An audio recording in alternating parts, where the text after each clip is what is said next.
Hi guys, it's Shayda. As you might know, I opened a little gift shop in Prince Edward Island this month, and in preparation for the opening, I found myself doing all kinds of little hand lettering projects, things like banners and chalkboards and note cards and envelopes and price tags. And I thought, what a great idea for a tutorial. So today's video is all about how to quickly and effectively hand letter items that you don't want to spend all day on. So let's get started.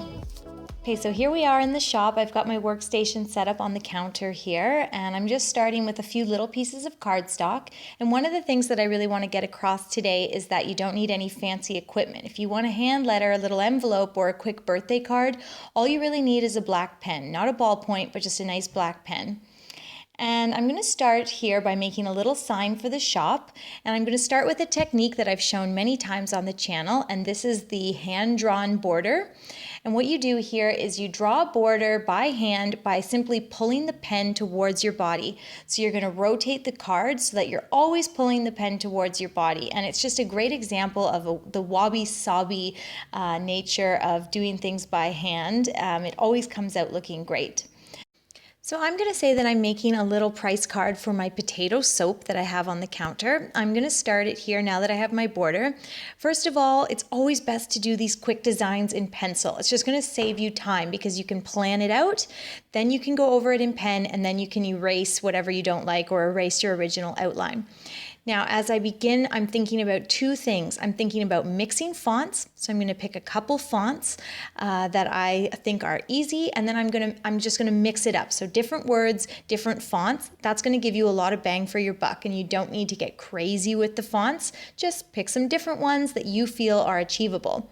And then the second thing I'm thinking about is stacking words. So is there a creative way that you can place these words? Maybe placing two words on top of each other, and then the third word is on the vertical or something. And if you don't know exactly what I mean when I say stacking your words, you're going to see me do that here. So I'm writing potato and soap directly above one another, and then I'm going to put the price, which is $5, beside it. So it's going to take up the entire space beside. And then you can also see the Prince Edward Island goes across the top. So all those words and all the info is stacked together to create a nice cohesive design. And then I've got a few different fonts there, nothing fancy, nothing crazy, just a couple different fonts, and doing that really elevates it. So think about mixing your fonts and think about how you can stack all the words that you need to incorporate to create a really cool and well-designed card. And you can see how quickly that comes together, especially if you do it in pencil, and then you go over it in pen, and then you can just erase your pencil afterwards. No big deal.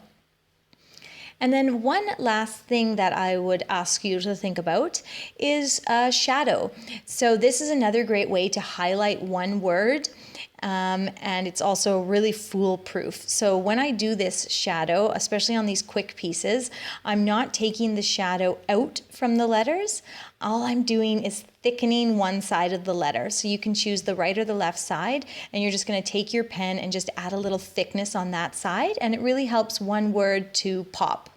And then at the end, you're just going to erase your initial design, and you've got a simple card that took only a few moments to create.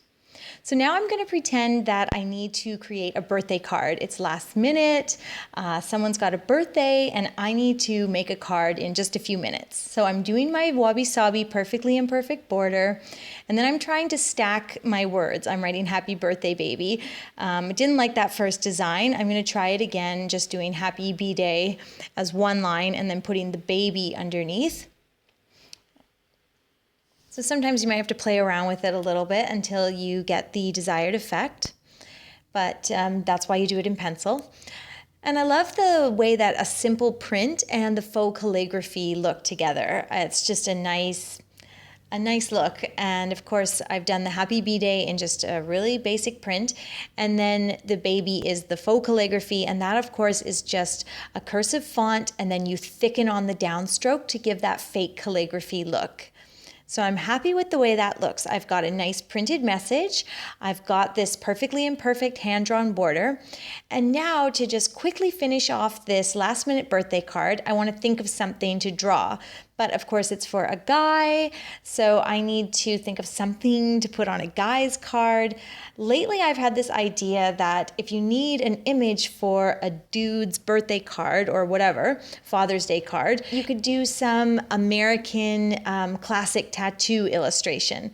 So here I'm drawing the heart, the sort of mom heart with the banner in front of it. So any classic tattoo imagery like an anchor or the swallows or sparrows or whatever those are, I think that's they make kind of cool graphics for a Father's Day card or for a birthday card for your guy.